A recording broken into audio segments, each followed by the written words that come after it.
everyone, welcome back to evidyarthi.in. This is वर्षा और अब हम स्टार्ट कर रहे हैं what was अशोका's धम्मा, यानी अशोका के धम्मा में क्या है, अशोका का धम्मा क्या है वो समझते हैं। So, अशोका का धम्मा कुछ नहीं है, इट इज जस्ट अ धर्म, धर्म का ही अलग नाम है, धर्म को ही धम्मा बुलाया गया है। So, ये जो अशोका का धम्मा था उसके अंदर क्या था वो समझते हैं, लेकिन उसको समझने से पहले ये देखिए, ये हमने कहीं और देखा था। कहाँ देखा था? चैप्टर नंबर 6 में, जिसके अंदर जब हम संघा की बात करें तो देयर वाज अ व्हील, जहाँ पे कैसे आपको कंडक्ट करना है, कैसे आपके विचार होने चाहिए उसके बारे में समझाया गया था। तो ऐसा ही कुछ था वो। और ये क्या कर रहा है, ये हमारे अशोका के धम्मा को का प्रतीक है। It is a symbol of Ashoka's dhamma. तो एक तो ये हम इसको याद रखेंगे। दूसरी बात, ये जो हमारे अशोका का धम्मा है उसके अंदर किसी भगवान या किसी यज्ञ को करने की कोई वो नहीं थी कि तुम्हें करना ही करना है। अशोका ने कहा था कि तुम्हें कुछ चीजों का बस ध्यान रखना है, और ये जो धम्मा है वो बेसिकली एक लाइफ जीने का तरीका है, अ वे ऑफ लाइफ है ये धम्मा। तो स्टार्ट करते हैं हमारा अशोका's धम्मा। Ashoka's Dhamma did not involve worship of a god or performance of a sacrifice. इनके धर्म में कोई भी भगवान की पूजा करना और सेक्रीफाइस करने का कुछ इन्वॉल्वमेंट नहीं था। इनफैक्ट अगर ऐसा हम कहें तो he was very much influenced by बुद्धा's idea. Buddha के जो आइडियाज थे उनसे ये बहुत ज्यादा इन्फ्लुएंस थे। और इनके जो सिटी के अंदर या फिर यूं कह लीजिए इनके जो साम्राज्य के अंदर चीजें हो रही थी, चाहे वो आप ये कहिए कि दो लोगों के बीच में लड़ाई हो रही है, और किस बात की लड़ाई, मतलब बहुत ज्यादा, क्योंकि इनका एक तो एरिया बहुत बड़ा था, इनके किंगडम का, इनके एम्पायर का, तो वहां पे अलग अलग धर्म के लोग रहते थे, अलग अलग कल्चर्स को मानने वाले लोग रहते थे। तो एक इंसान और दूसरे इंसान का अगर कल्चर या फिर धर्म अलग होता था तो वो दोनों आपस में लड़ते थे। तो यही लड़ाइयों को देख के ये बहुत दुखी होते थे। बहुत डिफरेंट प्रॉब्लम्स थी, जैसे कि स्लेव्स और सर्वेंट्स को ट्रीट किया जाता था, सेक्रीफाइस परफॉर्म हो रहे थे। तो ये सारी चीजें देख के ये दुखी हो गए थे।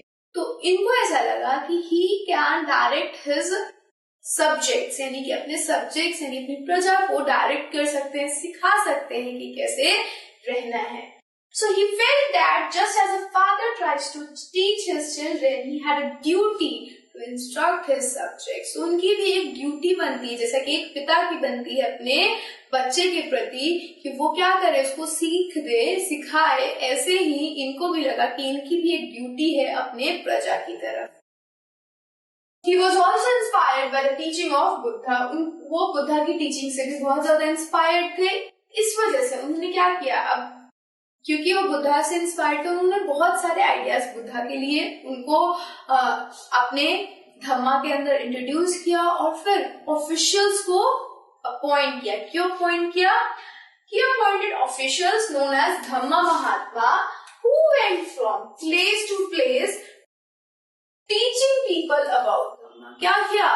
पहले तो ऑफिशियल नियुक्त किया, उनको धम्मा महात्मा का टाइटल दिया, और इन लोगों को जगह जगह भेजा ताकि लोग क्या कर सके, लोगों को ये ऑफिशियल्स अशोका के धम्मा के बारे में बता सके।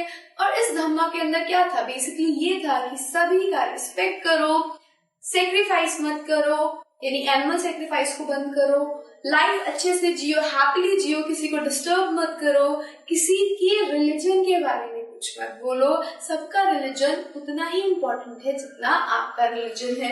तो वो सारे प्रॉब्लम्स को इन्होंने क्या किया, हल करने की कोशिश करी through this Dhamma. Okay, so Ashoka also sent messenger to spread about Dhamma to other lands such as Syria, Egypt, Greece and Sri Lanka.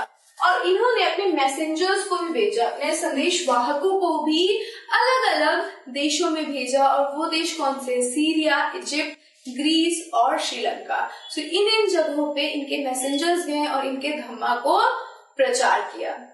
सो ये जो धम्मा था वो बेसिकली कैसे एक अच्छी लाइफ जिए उसके बारे में था। ऐसा कुछ नहीं था कि आपको कोई भगवान को मानना है या फिर कोई पूजा करनी है, सिंपली आपको एक ऐसी लाइफ जीनी है जिसके अंदर आप किसी का डिसरिस्पेक्ट नहीं कर रहे हो, सर्वेंट्स और स्लेव्स को, गुलामों को और नौकरों को एक डिग्निफाइड लाइफ जीने दे रहे हो।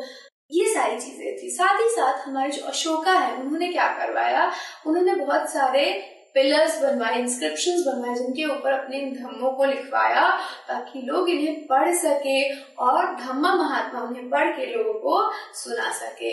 इन्होंने बहुत सारी चैरिटेबल वर्क्स भी किए, जैसे कि हॉस्पिटल्स खुलवाया, औषधालय खुलवाया, पानी के लिए कुआं को खुलवाया। सो ये सारी चीजें की, ऑर्फनेज खुलवाया ताकि जो अनाथ बच्चे हैं वहां रह सके। विडोज के लिए भी बहुत सारे विडो होम्स खुलवाए। दिस इज ऑल अबाउट कि अशोका के धम्मा के अंदर क्या था। So I hope you guys enjoy this lesson. Next video के अंदर we'll be talking about the exercise questions. Okay, so we'll be talking about exercise question of this chapter, जिसके अंदर हम क्वेश्चन आंसर करेंगे और फिर ये चैप्टर हमारा खत्म हो जाएगा। So I will see you in the next chapter. कोई भी कमेंट, कोई भी query, so write it down in the comment box. And तब तक के लिए keep learning with us and keep watching us. Bye bye.